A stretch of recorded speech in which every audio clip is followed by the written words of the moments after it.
So we have narrowed down the best match using the fuzz library into 3 best one based on this DB set and based on this query list and using these match options. Now what we want to do is, like, from these 3 I want to find the best one based on the semantic meanings or reason, and that's how we can do. And then we need AI integration, and that's what we have in this section. So if we click this, then it says AI match, and then it will put the reasoning on the next column like this one.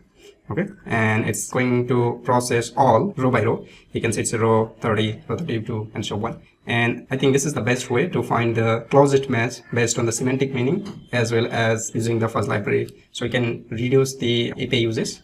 And this one is interesting. Based on the AI match, this is the best one, although this is match 3 based on the fuzz library. And if you look into this, you can understand that we have humidifier A1, and this one also has humidifier A1, and these two is not kind of like exact match. And that's it. If you want to learn how to do this in VBA, then follow my YouTube channel. Have a good day.